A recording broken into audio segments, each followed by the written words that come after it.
أعوذ بالله السميع العليم من الشيطان الرجيم بسم الله الرحمن الرحيم الحمد لله رب العالمين وبه نستعين وصلى الله على سيدنا محمد وعلى الطاهرين وعلى الله عليهم أجمعين من الآن إلى قيام يوم الدين. Toujours quelques leçons tirées de Nahj al-Balagha.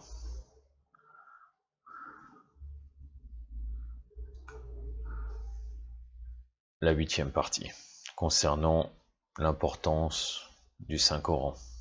L'imam Ali alayhi salam nous dit dans le sermon 176 du Nahj al-Balagha: sachez que ce Coran est un conseiller qui n'induit jamais en erreur, un guide qui n'égare jamais, un conteur qui ne ment jamais. Personne ne se relève après s'être assis aux côtés du Coran sans le sentiment d'être enrichi et d'avoir enrichi par une bonne guidance et réprouvé une ignorance spirituelle. Vous devez également savoir que personne n'a plus besoin de rien après la guidance du Coran et que personne ne pourra s'enrichir sans la guidance du Coran. Donc recherchez en lui le remède à vos maux et recherchez en lui le recours à votre détresse. Et possédez en lui le remède pour les plus graves maladies qui sont la non-croyance, l'hypocrisie, la rébellion et l'errance. Invoquez Allah par lui et avancez vers Allah par son amour. Ne sollicitez pas ces créatures par lui. Il n'existe rien de comparable à lui pour que les serviteurs se dirigent vers Allah le sublime. Sachez encore qu'il est un intercesseur et que son intercession est agréée. Il est un orateur assermenté pour chacun de ceux qu'il intercédera. Au jour du jugement, son intercession sera agréée. Celui pour qui le Coran témoignera contre lui au jour du jugement sera contraint de se soumettre à son témoignage. Au jour du jugement, un annonceur proclamera « Attention, tout semeur de grains sera éprouvé de calamité dans sa récolte, excepté les semeurs du Coran. Donc vous devez vous situer parmi les seigneurs du Coran et ses disciples. Faites-en votre guide pour parvenir à votre Seigneur. Retenez ses prescriptions comme conseil pour vous-même. N'érigez pas vos avis en contrariété avec lui, et par lui considérez vos passions comme des nuisances. » Après cette introduction, que je reviendrai bien sûr, puisque c'est le sujet principal, c'est Nahj al-Balagha, je vais vous citer quelques hadiths, enfin plus que quelques hadiths, parce que je pense que c'est une vidéo qui va faire à peu près 45 minutes, quand même pour souligner toujours que là nous parlons du Saint-Coran, mais comme vous savez très bien, le prophète sallallahu alayhi wa alayhi, il a dit « Je vous laisse les deux poids, Kitab Allah wa itrati al-bayt, le Coran et ma progéniture », et vous allez voir à travers les hadiths que c'est confirmé, c'est-à-dire même pour commenter le Coran, il faut revenir vers Ahlul Bayt, avec quelques nuances, mais on va voir ça au cours de notre exposé, Inch'Allah. Donc pour une fois, nous allons traiter du Saint-Coran. Fréquemment, nous traitons du deuxième poids, les Ahlul Bayt, mais ils sont similaires, puisque les Ahlul Bayt, alayhi salam, sont le Coran parlant. Allah subhanahu wa ta'ala nous dit dans le Saint-Coran: en effet, nous avons rendu le Coran facile pour la méditation. Y a-t-il quelqu'un pour réfléchir?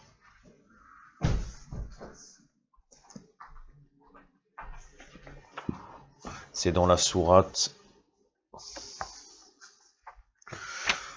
Je n'avais pas préparé ma méthode là. C'est dans la sourate Al-Qalam. Non, Al-Qamar. Donc la sourate de la lune.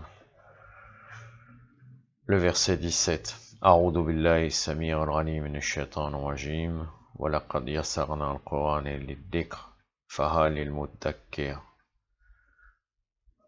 Sadaqallahu al-aliyyul azim.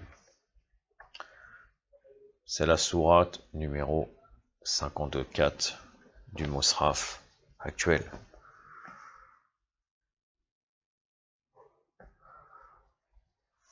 Donc en parlant de le fait d'adhérer au Saint-Coran, le prophète sallallahu alayhi wa alayhi a dit, lorsqu'il lui fut dit ta communauté sera tentée, et qu'on lui demanda comment être délivré de cela, le messager d'Allah sallallahu alayhi wa alayhi répondit par le noble livre d'Allah qui barre la voie au faux de tous côtés. C'est une révélation du sage, du digne de louange, celui qui recherche le savoir ailleurs quand son sein sera égaré par Allah. C'est un hadith qui nous vient de Tafsir al-Ayashi, le volume 1, page 6, numéro 11. Hadith numéro 11. Dans le même ordre d'idées, le prophète sallallahu alayhi wa sallam a dit: la supériorité du Coran vis-à-vis des autres paroles est semblable à la supériorité d'Allah vis-à-vis de sa création. Bir al-Anwar, volume 92, page 19, le hadith numéro 18. Toujours dans le même sujet, le prophète sallallahu alayhi wa sallam a dit: celui à qui la grâce de connaître le Coran a été donnée et qui pense qu'il a été offert à autrui une grâce plus grande que cela aura magnifié une petite chose et sous-estimé une grande chose. Bien que quelquefois on est égaré par cette vie, on croit que ce n'est rien de connaître le Saint-Coran alors que c'est plus grand que toute autre chose.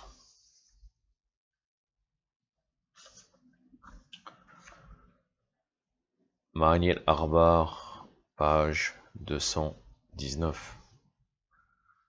L'imam Ali alayhi salam a dit: Allah, Allah, je vous conseille d'adhérer au Coran, que d'autres ne soient pas plus rapides que vous à agir en conformité avec lui.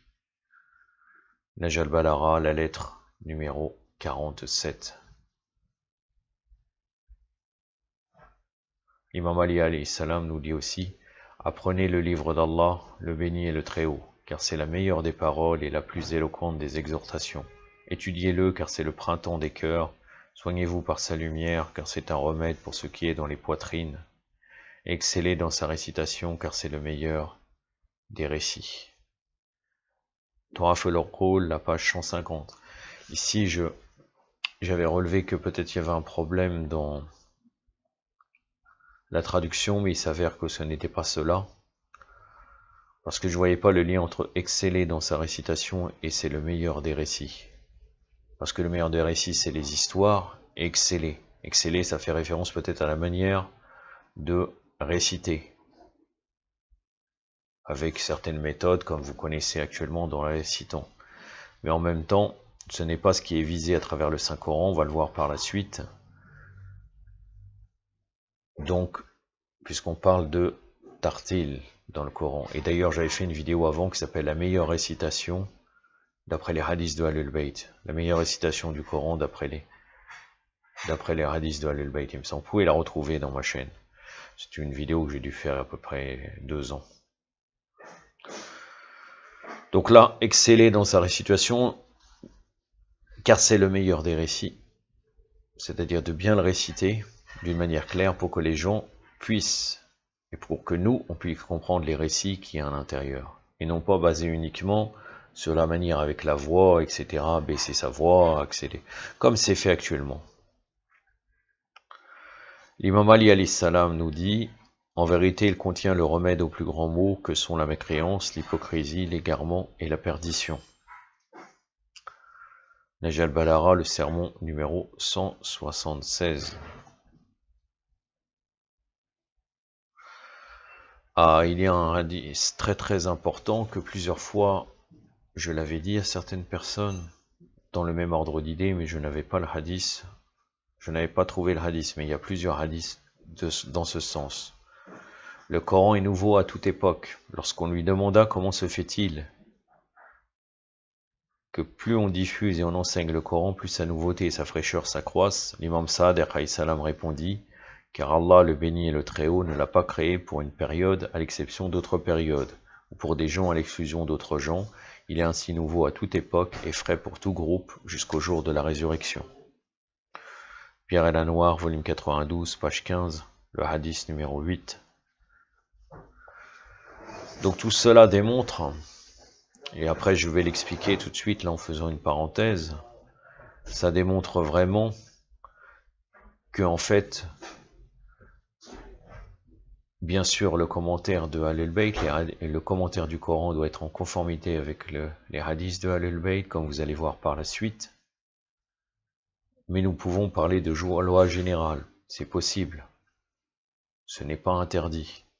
Si dans ce commentaire du Coran, nous parlons de certaines choses, comme par exemple les lois de l'histoire, la société et son composante. J'avais lu un tafsir qui s'appelait La morale dans le Saint-Coran. Bon, c'est un tafsir, celui-là, La morale dans le Saint-Coran, c'est un tafsir Bakri. Mais en fait, il citait tous les versets sur la morale et comparait avec la philosophie occidentale. Ce n'est pas un tafsir où j'ai vu des problématiques. Personnellement, peut-être je me trompe. Mais ça veut dire que déjà il y a un sens apparent dans le Saint-Coran, et il y a des lois générales que nous pouvons parler, indépendamment de citer.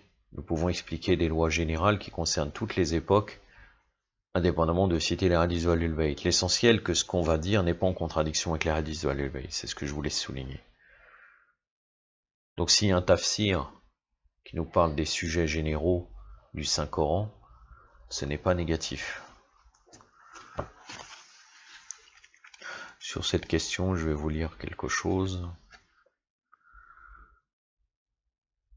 Donc on pourrait gloser sur ce sujet-là en disant que du fait que le Saint-Coran est un livre universel et éternel, le Coran il peut s'appliquer aux contemporains et sa révélation, aux contemporains de sa révélation et ainsi qu'aux autres, c'est-à-dire les contemporains, les compagnons du prophète sallallahu alayhi wa alayhi, ou les Ahlul Bayt,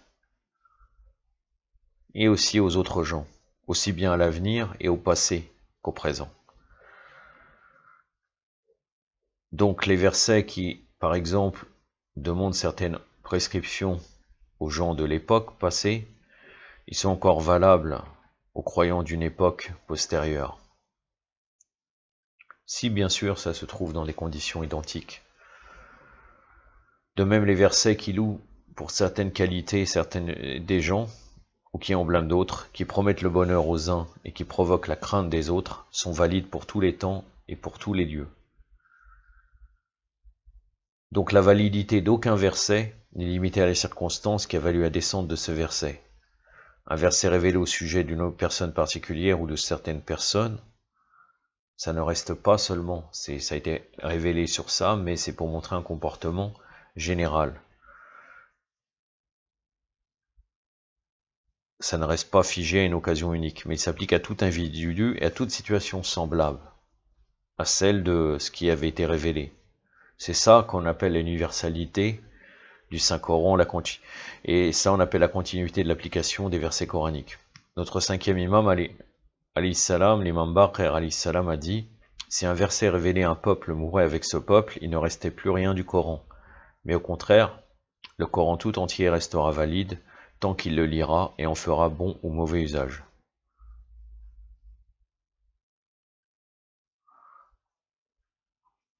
Et même d'après certaines traditions, le fond du Coran, c'est-à-dire l'extension de sa validité au cas survenu par l'analyse, est considéré comme faisant partie de son application universelle.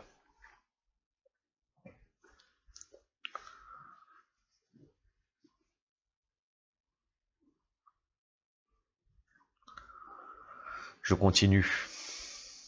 Dans le sens, là, maintenant, nous arrivons au fait de l'importance d'étudier le Coran et l'enseigner aux autres.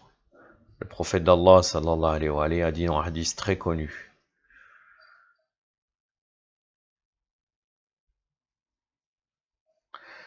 les meilleurs parmi vous sont ceux qui étudient le Coran et qui l'enseignent. C'est même un hadith que les mukhalifines rapportent. Mais là, c'est dans le Bihar el Anwar, volume 92, page 186, le hadith numéro 2. L'imam Ali alayhi salam nous dit, ne scie pas aux croyants de mourir avant d'avoir étudié le Coran ou d'être en train de l'étudier. C'est dans le livre El-Darwat, c'est un livre de Qutbuddin el-Rawandi. On est allé, page 220, le hadith numéro 600. Qutbuddin el-Rawandi a entre autres des poésies très connues sur l'imam Ali alayhi salam. Mais bien sûr, c'était un savant religieux de renommée.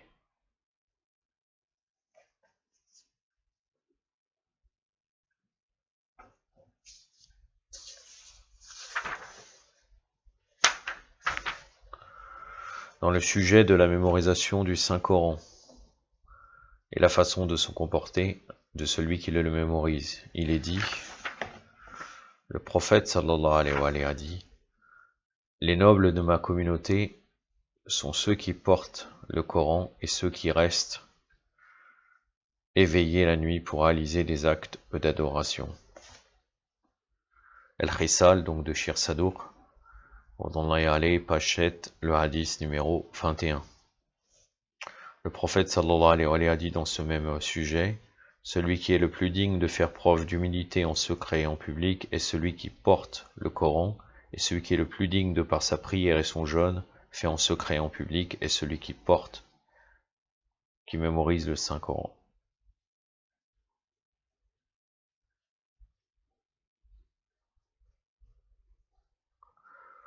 Donc normalement, celui qui porte le Saint-Coran devrait être très humble. Et c'est lui qui devra faire preuve d'humilité. Parce que peut-être c'est un don d'Allah, en secret et en public. Et sa prière et son jeûne devraient être des exemples en secret et en public de par le fait qu'il porte le Saint-Coran. Al-Kafi, volume 2, page 604, le hadith numéro 5. Dans le même ordre d'idées, l'imam Saad al-Salam a dit: celui qui mémorise le Coran et agit en accord avec lui sera en compagnie des anges envoyés nobles et bienfaisants. La même référence, Al-Kafi, volume 2, page 603, le hadith numéro 2.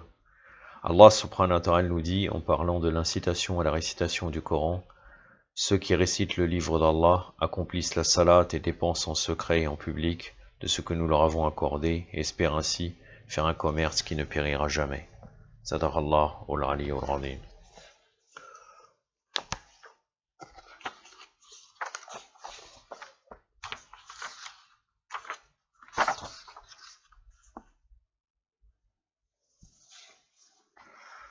C'est dans la sourate Al-Fatir, donc la sourate le Créateur, la sourate numéro 35 du Saint-Coran, le verset 29. أعوذ بالله السميع العليم من الشيطان الرجيم إن الذين يتلون الكتاب الله وأقاموا الصلاة وأنفقوا ما رزقناهم سرا ونية يرجون تجارة لن تبور صدق الله العلي العظيم.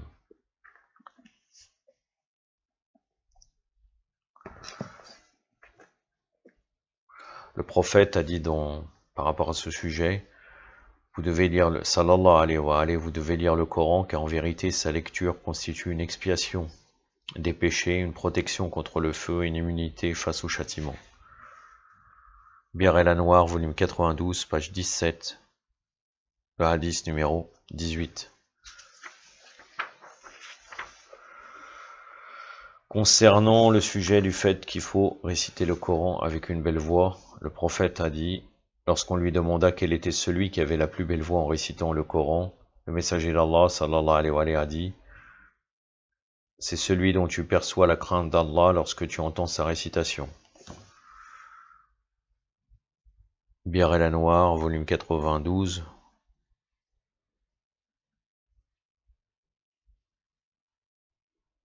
page 195, le hadith numéro 10.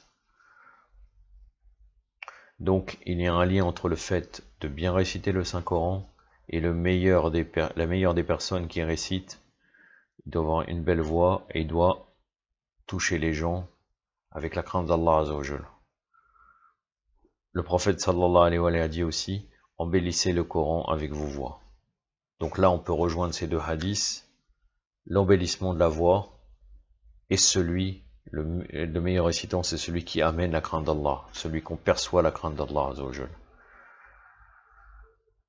Bir el-Anwar, toujours volume 92, page 190, le hadith numéro 2. Maintenant, qu'est-ce que le Ahsan al-Tilawa? J'avais déjà fait une vidéo, peut-être j'avais cité ce hadith, c'est possible. Je ne m'en rappelle pas, malgré que c'est pas la même référence, puisque moi, la référence que j'avais pris à l'époque, c'était dans le Kafi. L'imam Saad alayhi salam dit au sujet de la parole du Très-Haut: ceux à qui nous avons donné le livre et qui le récitent comme il se doit. Je vais vous citer le verset en arabe. Inch'Allah.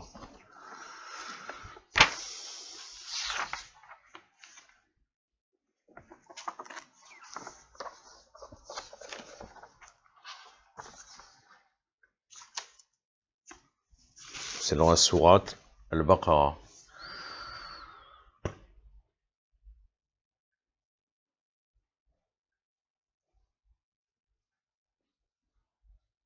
Ce n'est que le début du verset, c'est le verset numéro 121. أعوذ بالله السميع العليم من الشيطان الرجيم الذين آتيناه الكتاب يتلون الحق تلاوته صدق الله العلي العظيم. Donc l'imam Sadiq alayhi salam nous dit concernant ce verset, il psalmodie ces versets, s'efforce d'en comprendre les significations, agissent selon ses lois, espèrent en sa promesse, craignent son châtiment, prennent exemple de ses récits, tirent leçon de ses paraboles, appliquent ses commandements et s'abstiennent de ses interdits. Par Allah, le réciter comme il se doit ne signifie pas seulement d'en mémoriser les versets, d'en lire les lettres et mots de façon continue, d'en réciter les sourates et d'en étudier 10 ou 5 parties. Certains ont mémorisé ces lettres et mots, tandis qu'ils ont délaissé ces significations. En vérité, ce qui est important est de méditer sur ces versets. Allah subhanahu wa ta'ala nous dit, voici un livre béni que nous avons fait descendre sur toi afin qu'il médite sur ces versets.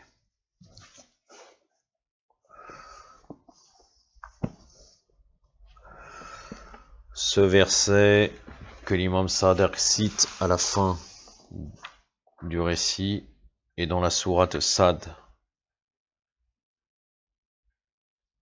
le verset 29, la sourate Sad qui est la sourate numéro 38.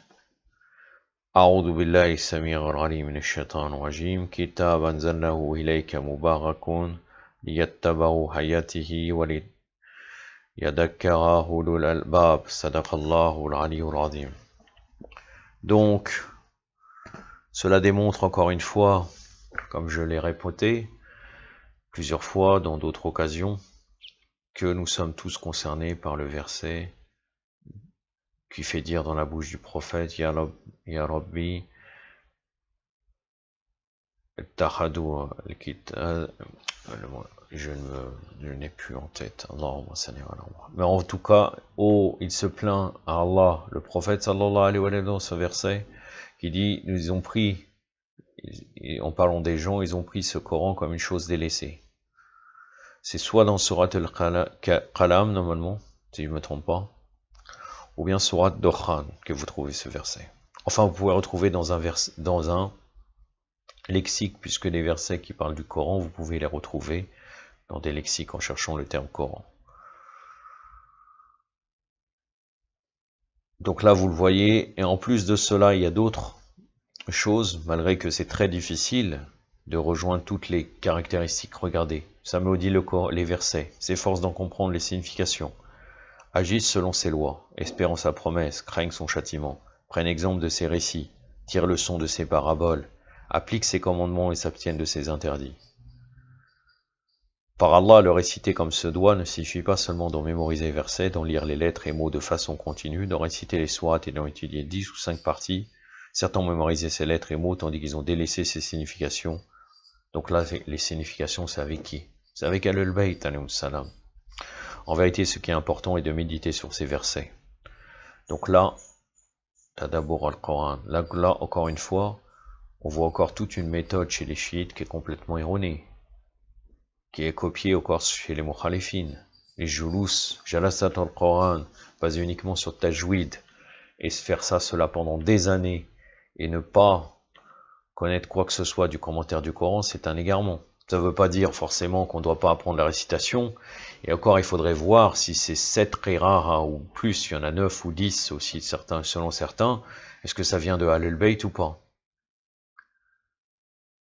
Mais on va dire l'importance du tajwid, de réciter selon les règles, certaines règles de récitation, d'accord.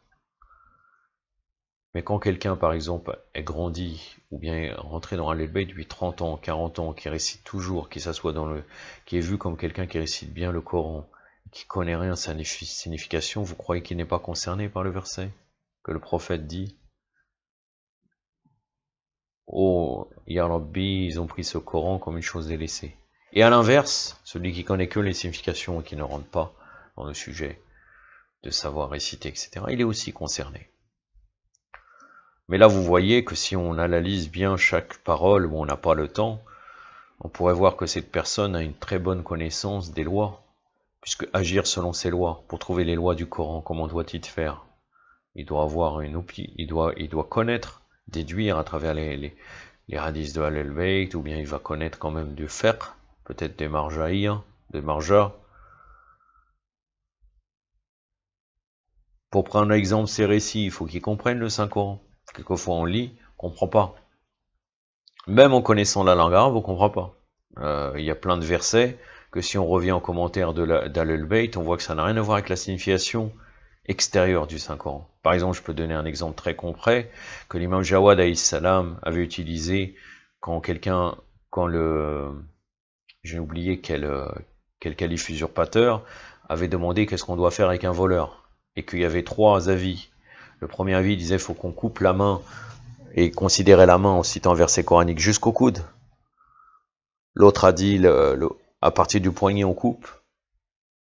Et l'imam Jawad avait dit non, on coupe que les 4 doigts. Pourquoi? Et Masajid Lillah. Masajid Lillah, c'est les lieux de prosternation.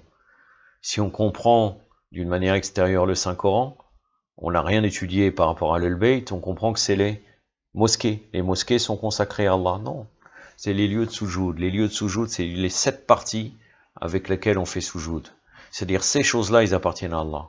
Même quand on coupe les pieds, ou autre, on doit couper les orteils, selon le hukm Allah, dans certaines situations. On ne peut pas toucher à l'orteil. C'est la même chose pour les mains. Les mains, la poignée, elle appartient à Allah, parce que pour que le soujoud soit valide, la poignée, ici, là, elle doit être toujours laissée. On n'a pas le droit, ça appartient à Allah, pour qu'on puisse faire soujoud. Donc c'est un exemple. Donc l'authentique récitation, arriver à la voir, c'est très difficile. Maintenant, la conduite à tenir lors de la récitation du Saint-Coran. Entre autres, se laver la bouche, donc le miswak par exemple, ou bien le dentifrice. L'imam Sa'd alayhi salam concernant ce sujet nous dit, le messager d'Allah sallallahu alayhi wa sallam a dit, lavez le chemin du Coran. On lui demanda, ô messager d'Allah, quel est le chemin du Coran? Il répondit, vos bouches. Ils dirent par quoi? Il dit par le siwak, c'est-à-dire en vous brossant, on pourrait dire de nos jours en vous brossant les dents. Bir el-Anwar, volume 92, page 213, le hadith numéro 11. Demander la protection d'Allah, c'est très connu. Quand tu lis le Coran, demande la protection d'Allah contre le diable banni. On va développer sur ce sujet, mais avant cela, je vais vous citer le verset. C'est un verset très très connu. Hein. C'est dans sourate En-Nahl, pas Nahl. Donc la sourate des abeilles, la sourate numéro 16. Le verset numéro 98. A'udhu billahi samir al-ghalim minash shaitanir rajim. Faïda qara'ta al-Quran fastahid billah minash shaitanir rajim. Là, vous ne croyez pas, comme les mukhalifines, qu'il faut dire A'udhu billahi minash shaitanir rajim, c'est faux. C'est faux. L'imam Hassan Askari alayhi salam dans son tafsir, j'ai pas dit que c'était interdit, mais c'est faux. C'est-à-dire encore une fois, au lieu de chercher, selon Al-Bayt, comment on doit demander protection contre le shaitan, on répète ce qu'on a appris chez les Bakri. Alors que l'imam Hassan Askari, il le prouve même à travers des versets coraniques, dans son commentaire, on doit dire « A'udhu billahi sami' al-alim minash shaitan rajim »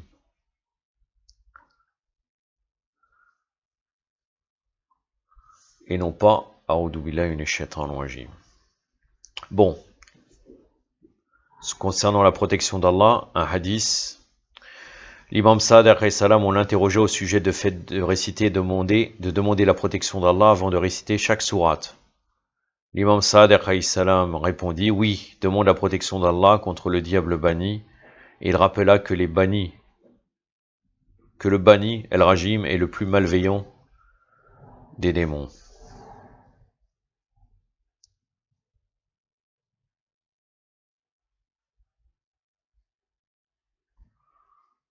Tafsir el-Ayashi, volume 2, page 270, le hadith numéro 68. Maintenant, concernant le Coran, la récitation, et récite le Coran lentement et clairement.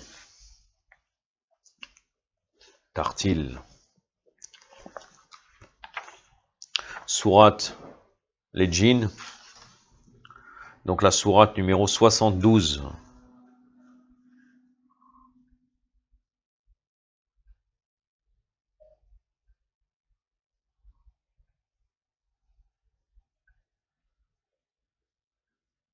Non, pardon. C'est la sourate d'après, la sourate 73. Sourate el-Muzammel, donc celui qui s'est enveloppé. Donc ce n'est que une partie du verset, c'est le milieu, à partir du milieu et à la fin du verset. Donc le verset numéro 4. A'udhu billahi samir al-ghalim min ash-shaytan ar-rajim wa ratilil qur'an tartila sadaqallah wal aliyyul azim. Encore une fois, si nous cherchons dans les hadiths de Ahl al-Bayt, nous verrons que la récitation, comme on voit maintenant de spectacle, elle n'est pas valable. C'est une récitation claire qu'on doit réciter avec une belle voix, et tout le reste, ce n'est pas quelque chose de bien. Il y a des hadiths sur ça, je vous répète encore une fois, de revenir à ma vidéo que j'avais basée sur les hadiths d'Al-Kafi, la meilleure les récitations, selon les hadiths de Al-Bayt, la récitation du Coran. Donc le messager d'Allah sallallahu alayhi wa sallam dit au sujet de la parole du Très-Haut, et récitez le Coran lentement et clairement, lisez le Coran en toute clarté, ne étalez pas comme on étale des légumes, et ne étalez pas comme on étale des légumes. C'est-à-dire on reste longtemps comme ça, on fait traîner. Et ne coupez pas sa récitation comme on coupe un poème, en le récitant. Arrêtez-vous là où il mentionne des prodiges, touchez et bouleversez par lui les cœurs, et que votre préoccupation ne soit pas d'arriver à la fin de la sourate. C'est-à-dire que des fois, quand on récite une sourate très longue, on a envie que ça se termine.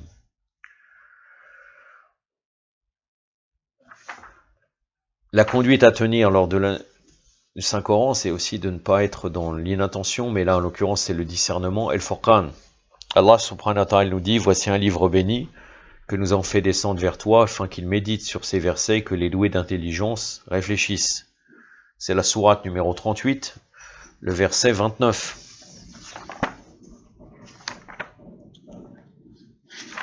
La sourate 38, c'est la sourate Sad du Mosraf actuel.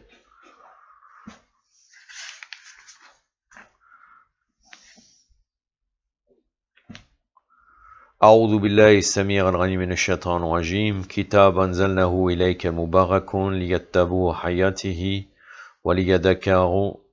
ويذكر أولو الألباب صدق الله العلي العظيم.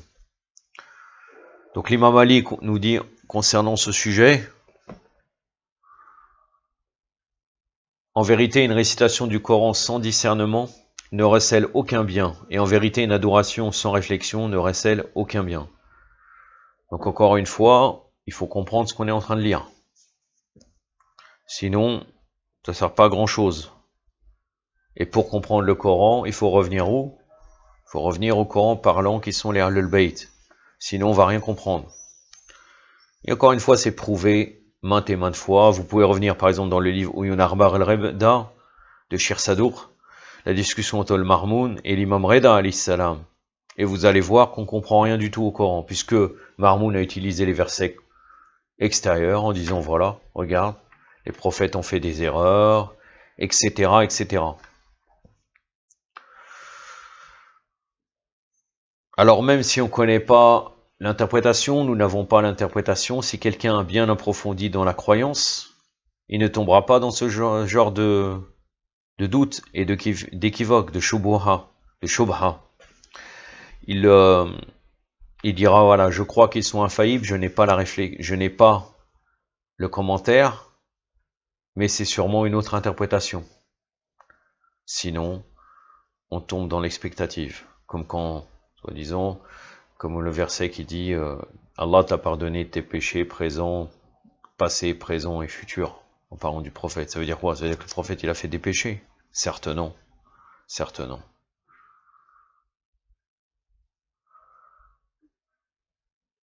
Ce hadith que je viens de citer, l'imam Ali, est dans Bir el-Anwar, le volume 92, page 211, le hadith numéro 4. Sur le même sujet. Et là, vous allez voir, comme quoi, encore une fois, c'est pas se précipiter. Il faut revenir au Coran parlant qui sont les Ahlul Bayt. Sinon, on va rien comprendre. Et encore une fois, c'est prouvé maintes et maintes fois. Vous pouvez revenir par exemple dans le livre Uyun Arbar al-Rebda de Shir Sadour, la discussion entre le Marmoun et l'imam Reda alayhi salam. Et vous allez voir qu'on ne comprend rien du tout au Coran, puisque Marmoun a utilisé les versets extérieurs en disant voilà, les prophètes ont fait des erreurs, etc., etc. Il y a même certaines personnes, il y avait des cassettes avant, maintenant je les connais pas, où vous voyez la rapidité à laquelle ils récitent le Coran. C'était un Saoudien ou autre, c'était pas ceux qui connaissent ou Daisy ou les autres. Hein? Al-Malroun, la'anatullah alayh. C'était encore plus rapide. Et là, regardez ce que dit l'imam Sa'd alayhi salam. On l'a interrogé au sujet du fait de réciter entièrement le Coran une nuit. L'imam Sa'd alayhi salam répondit: je n'aime pas que tu en finisses la lecture en moins d'un mois. Voilà. Parce que on doit prendre son temps et méditer un peu sur les versets. Al-Kafi, volume 2, page 617, le hadith numéro 1. Al-Khushour, l'humilité. Allah subhanahu wa ta'ala nous dit dans la sourate 57, verset 16, « Le moment n'est-il pas venu pour ceux qui croient de laisser leur cœur se remplir d'humilité à l'évocation d'Allah et devant la vérité qu'il a révélée? Ne doivent-ils pas éviter de suivre l'exemple de ceux qui avaient reçu l'écriture avant eux et dont les cœurs se sont desséchés avec le temps au point que beaucoup d'entre eux devinrent pervers ?» J'ai un récit qui me revient en tête. Normalement, il me semble dans un récit nous venant de Abdellah ibn Masoud, hein,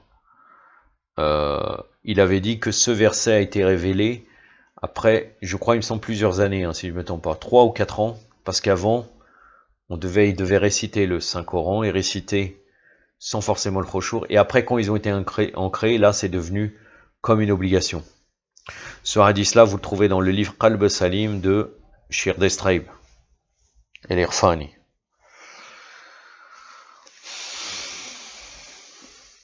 « 57, verset 16. C'est la sourate 57, verset 16. Donc la sourate El-Hadid.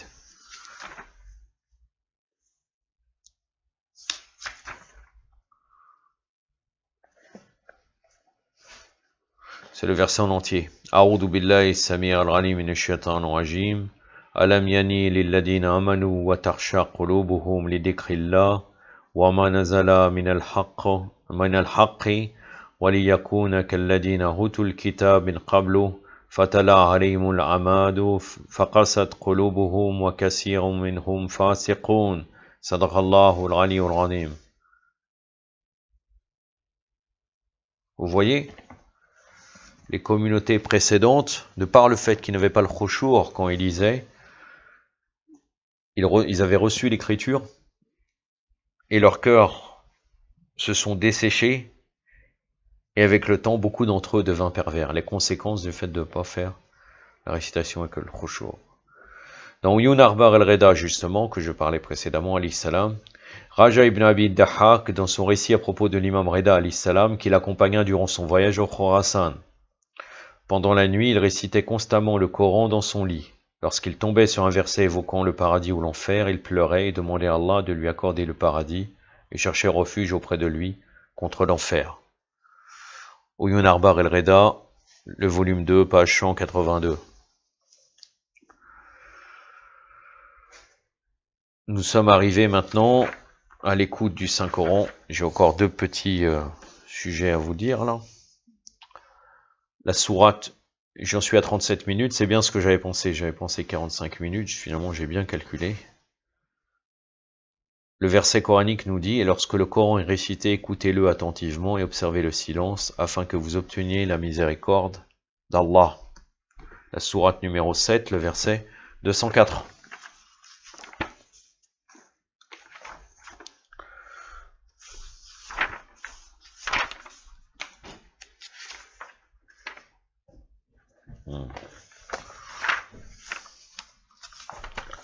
La sourate numéro 7 est la sourate Al-Araf.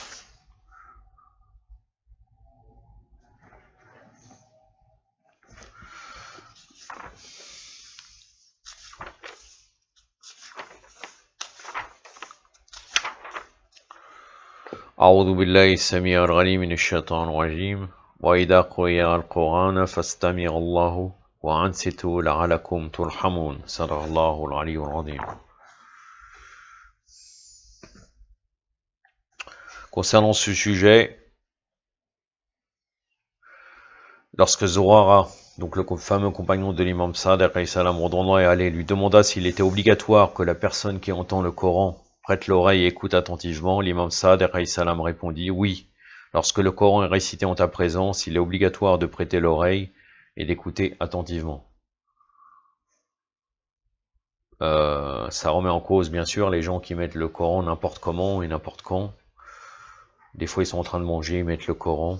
Ça, c'est quelque chose de très blâmable, en vérité. Et là, vous avez la preuve avec ce que nous dit l'imam Sa'd, on le néglige au lieu de couper. Mais quelquefois, on veut montrer qu'on est plus musulman que les autres, et donc il faut faire cela. Ou bien même pas, c'est devenu habitude. Au lieu d'écouter de la musique, on écoute le Coran. Comme les latmiyat, comme le haza, comme tout ça. C'est vraiment étrange. Alors que des fois, les paroles, par exemple, dans le latmiyat, sont très touchantes, mais on écoute ça comme on pourrait dire, on mange un sandwich. Bir el Anwar, volume 92, page 110, le hadith numéro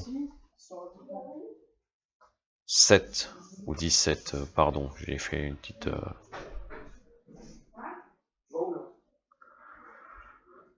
Après, dans le sujet, il y a une mise en garde contre le fait d'interpréter le Coran selon son avis personnel. Je l'avais dit précédemment. C'est-à-dire, bien sûr, il faut revenir toujours à Ahlul Bayt, alayhim salam. Le prophète, sallallahu alayhi wa sallam, a dit, Allah glorifié soit sa splendeur, a dit, celui qui interprète mes paroles selon son propre avis ne croit pas en moi. Donc là, le prophète, sallallahu alayhi wa sallam, nous donne un hadith qudsi. Bir el Anwar, volume 92, page 107, le hadith numéro 1.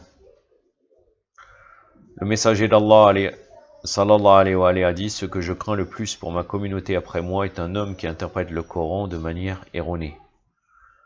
Munyat al-Mourid, page 369. Munyat al-Mourid, c'est le livre de Shahid al-Sani, qui sont des conseils concernant les étudiants.